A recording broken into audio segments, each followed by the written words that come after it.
suggestions. These are growing out of my life and out of my reading of the Bible. Just 3 brief, practical suggestions, because we're not doing as well as we should. Now, suggestion number 1 in your life of prayer for 2009, set aside a time and a place each day and don't leave it to chance. Set aside a time and a place each day and don't leave it to chance. The devil defeats most praying before it happens because we didn't make a plan. If you don't plan, believe me, I have been at this a long time, and the devil hates me and my prayer life like you wouldn't believe how many good things keep me from praying. Not sin. Sin does not keep me from praying. Righteousness keeps me from praying. Answering holy emails and other holy things. Just checking out one more piece of relevant news to pray about at whatever news service you click on. It's not evil that keeps us from praying. It's good things, and He is shrewd to the bottom. So, pick a place and pick a time and show up. Number 2, I suggest that you combine your praying with reading the Bible, and that you take what you read in the Bible and you turn it into prayer. Because your brain, if it's a typical human brain, will have a very hard time holding a train of thought while you pray with no help from the Bible. Try it for just 10 minutes without your brain flipping out onto the dust you see on the Venetian blinds. Just try it. He is wicked in His goodness. Needs to be dusted. Wouldn't be sin to get up and dust it. Would it? Use the Bible and turn the Bible into prayer. Read, pray, read, pray, read, pray, read, pray, as long as you want to or can. That's number 2. Number 3, I suggest that you pray in concentric circles. You can either pray from the outside in or the inside out. And what I mean by concentric circles is, I'm the most needy spiritual person I know. At least I know my sins better than I know anybody else's. So I pray about me a lot. Have mercy upon me. Convict me. Kill me. Change me. Guard me. Humble me. Destroy those aspects of me. I pray about me a lot because of how sinful I am. And then you move out from me to my family. Pray about Noel. Pray about Talitha. All my sons, all my daughters-in-law, all my grandchildren. That's another circle. Then I move out from there to the staff. I can name the staff and the elders. And then I move out to you, the church. And then I move out from there to the wider movement of Christ around the world, our missionaries and the whole global cause of Christ. And then I move out from there to the political, historical arena of the world. I generally don't pray about galaxies or anything like that, but my universe, as far as prayer goes, stops pretty much at the planet. I don't pray for the devil or angels. I don't see any reason for doing that in the Bible. So, or you could go the other direction, move from the outside in, just whatever. And at every one of those concentric circles, if you wonder, why didn't you put God at the middle? It's because He's in every circle. And the main point of every circle is, hallowed be Thy name. Thy kingdom come, Thy will be done. And only then do you get to, give me some bread today.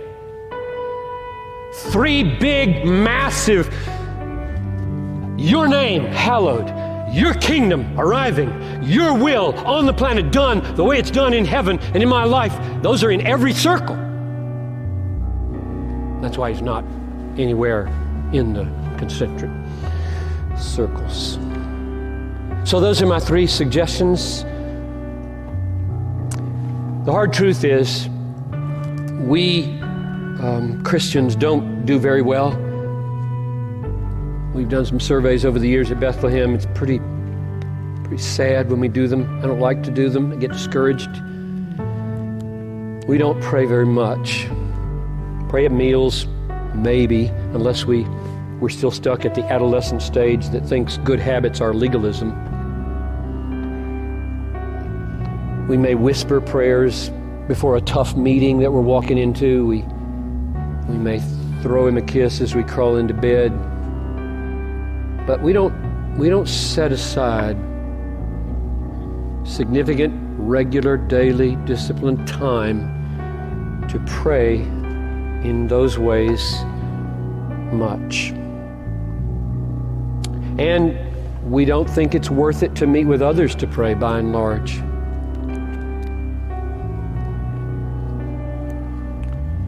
And we wonder, why is my faith weak? Why is my hope feeble? Why is my passion for Christ small? And meanwhile, across these rooms, the devil is whispering in your ear, some of you. The pastor's getting legalistic now. He's moving into the legalistic phase of the sermon. He's starting to use guilt now. He's getting the law out now. That's what he's saying. To which I say, to hell with the devil and all of his destructive lies. Be free, Bethlehem. Is intentional, regular, disciplined, earnest, Christ-dependent, God-glorifying, joyful prayer a duty? A discipline? Do I go to prayer meetings Tuesday morning, Wednesday afternoon, Friday morning, Saturday afternoon, Sunday morning, Tuesday mornings or Saturday meeting? Do I do that because it's a duty, out of discipline? Well, you could call it that. It's a duty the way it's a duty for a scuba diver to put on his air tank before he goes underwater. It's a duty the way pilots should listen to air traffic controllers.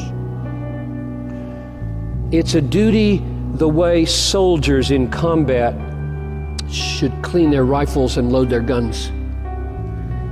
It's a duty the way hungry people eat food. It's a duty the way thirsty people drink water. It's a duty the way a deaf man puts on his hearing aid. It's a duty the way a diabetic takes his insulin. It's a duty the way Pooh Bear looks for honey. It's a duty the way pirates look for gold. So you call it duty if you want. It is like that. I hate the devil. I hate the way he is killing some of you by persuading you it's legalistic to do regular, set-aside, disciplined praying. I hate the devil and the way he's killing you.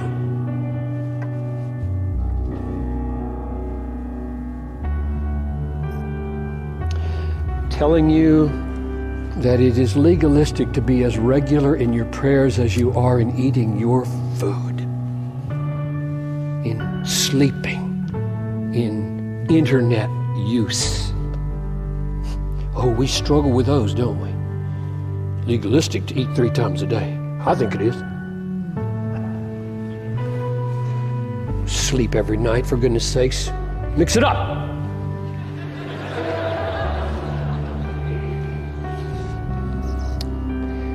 He is laughing up his sleeve at how easy he can take out Christians.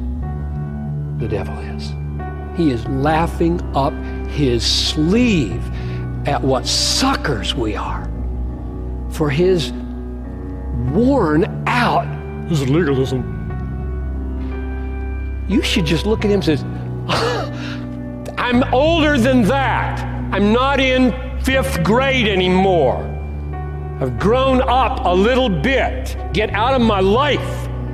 I've got work to do because I am a sinner in desperate need of talking to my King every day. And my sin inclines me to leave it over and over. If I don't set a time and a place, I'm a goner. Let's talk to the devil. Give him some information. He might leave you alone for a while. Probably not. Folks, God has given us means of grace. You know that phrase? God has given us means of grace. If we don't use the means of grace, like praying, to the fullest advantage, our complaints against him will not stick. It's amazing to me how many people get in God's face with complaints when they haven't done it. What kind of a courtroom is this when God can be put in the dock by sinners who don't even use the means of grace he gives us? Amazing. It's amazing. If we don't eat, we starve. If we don't drink, we die of thirst. If we don't exercise a muscle, it atrophies. If we don't breathe, we suffocate. And just as there are physical means of life, there are spiritual means of grace. It's so simple. And so many of you are trying to live your life without breathing, eating, drinking, exercising. And you wonder, what's wrong? It's your fault. It's his fault.